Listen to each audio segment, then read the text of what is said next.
I can get into stores that I can steal things that you guys can't steal because of the way I look. And then I sort of proved to them that I was an asset, and they took me under their wing. That's what they did, and they taught me how to live on Skid Row. What was that experience like? It was amazing. I mean, I felt more powerful than, I felt like I was like I'm not that big of a guy. I'm not that intimidating, but the fact that I garnered respect from these guys that were incredibly scary made me feel, I was proud of myself.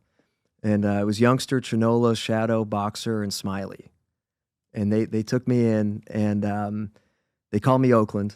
That's what they gave me. That was the street name. I mean, they called me White Boy at first, and then I gained their respect. They called me Oakland, and we did it. We did it on Skid Row for that run was probably like 6-7 months. I did like a 6-7 month run on Skid Row. So help me while you're in it. Yeah.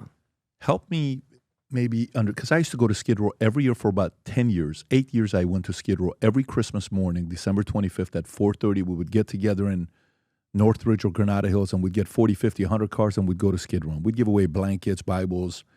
We'd go to the local McDonald's, buy 200, cheeseburgers, and we'd come back and give some things out. And I would talk to them because I wanted to find out, how did you end up here? Yeah. That's what I wanted to know. From the people that you met, profiling-wise, if you would say, well, I met this one guy that was this, was it any former professionals? Was it due to drugs? Was it due to finances? When I do the data here and we pull it up and we find out, how do people become homeless? 6 reasons. Lack of affordable housing, unemployment or low wages, family conflict or domestic violence, mental health issues, substance abuse, natural disasters. Why people become homeless. Yeah. What did you experience? I'm just going to be honest and base it off my experience. The vast majority of people I encountered, and I encountered maybe thousands of people, drugs and or mental illness was the vast majority. Now that doesn't mean that, there were people down there that were mentally ill that weren't drug addicts, but there was a lot of people that were just drug addicts, and then there was a lot of people that were mentally ill as a result of their drug addiction. But when you're down there and you're homeless, like if you were to ask me in 2011, why are you homeless? I would have said, well, my family doesn't care about me. That's what I would have said. I wouldn't have said because I'm a meth head and a heroin addict. So, people have these stories in their head of, oh, I lost a job. Well, why did you lose the job? Were you smoking crack? That is a lot of, that's a lot of it. Now, people do become homeless because they lose their job or, maybe they get sick or something. Now, a lot of these people end up living in their cars or they end up living on a couch, of a friend or a family member, Mm-hmm. and they get back on their feet, and there are a lot of resources for these sorts of people. There's not enough, but these are the easiest kinds of homeless people to help.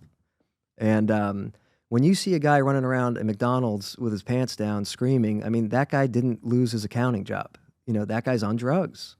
And we have to stop lying to ourselves that, the vast majority of the visible homeless people are there because of some kind of economic circumstance. I'm not saying that there aren't economic circumstances that cause people to become homeless, but this is the harsh reality of it. And what? So you're saying it in a way. Why do you think they don't want to address that? Why do you think they want to say, well, because it's economic and it's challenged and all this other stuff? Why do you think that is? I think that people in charge of California, the government, are kind of playing it by ear. They're playing a lot of things by ear. They're really concerned with just getting to the next election. Solving the problem is going to require a lot of work, and they don't want to work. They've outsourced this to nonprofits entirely. In my history of becoming homeless from 2011 to when I got off the streets in 2018, by the end, it was completely outsourced to nonprofits. And what do you mean by that? Meaning the handling of homelessness and addiction services, the budgets, like for example, San Francisco had a budget of $1.1 billion in 2023 to address homelessness. And the vast majority of that was not handled by the state. It was pushed and given to nonprofits that don't have a lot of oversight, that are, the incentives are wrong. I mean, their incentive is to get more money from the state. I mean, their incentive isn't to solve homelessness. So, that's really it. And wait, so what you're saying is, so almost like when you talk about the homeless industrial complex. Yeah, exactly. It's a coin you phrase. Okay, so these nonprofits, are you saying Like, give me one of the nonprofit names that gets the money. Do you have any of the nonprofits? One City Rising is an example of one. Can you type in One City Rising?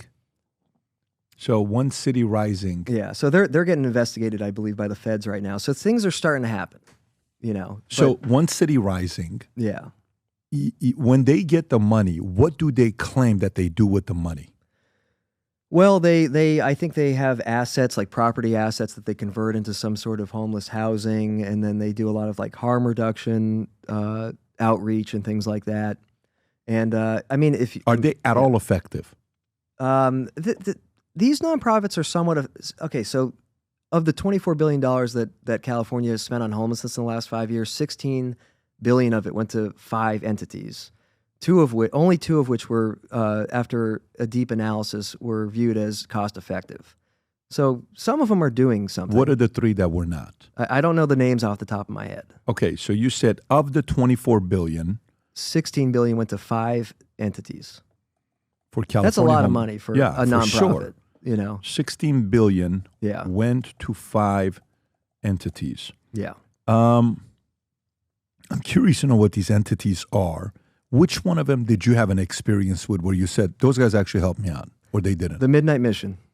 The Midnight Mission is a fabulous program in Los Angeles. Not really anymore because Gavin Newsom passed SB 1380.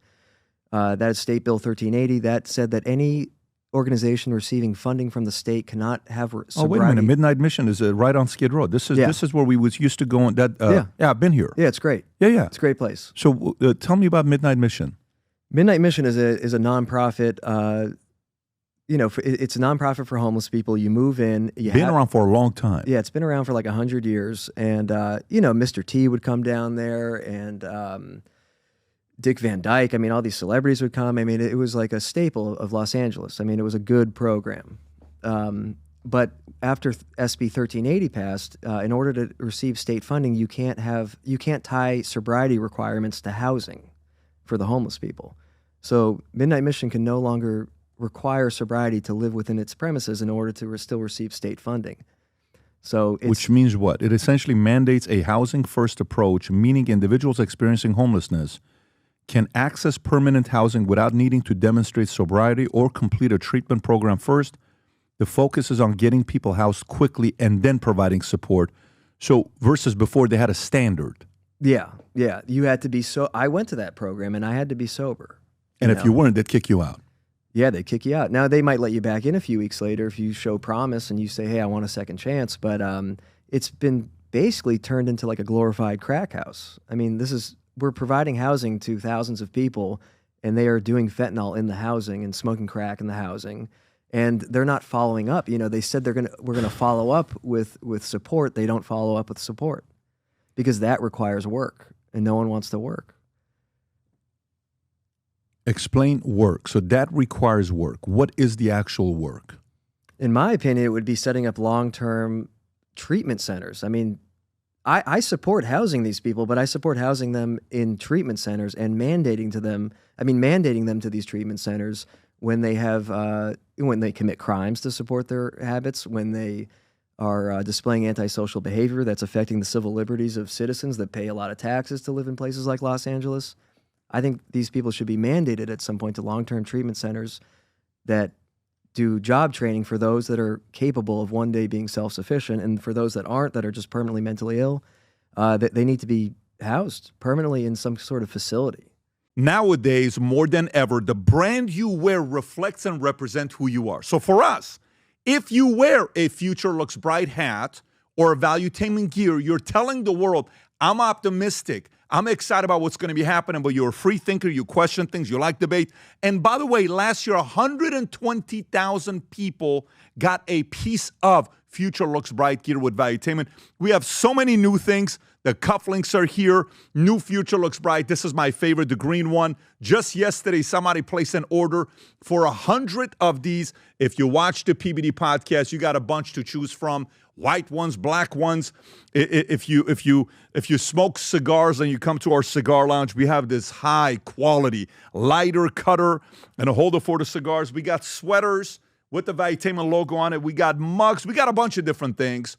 But if you believe the future looks bright, if you follow our content and what we represent with Valuetainment, with PBD Podcast, go to vtmerch.com. And by the way, if you order right now, there's going to be a special VT gift inside just for you. So again, go to vtmerch.com, place your order, tell the world that you believe the future looks bright. If you enjoyed this video, you want to watch more videos like this, click here. And if you want to watch the entire podcast, click here.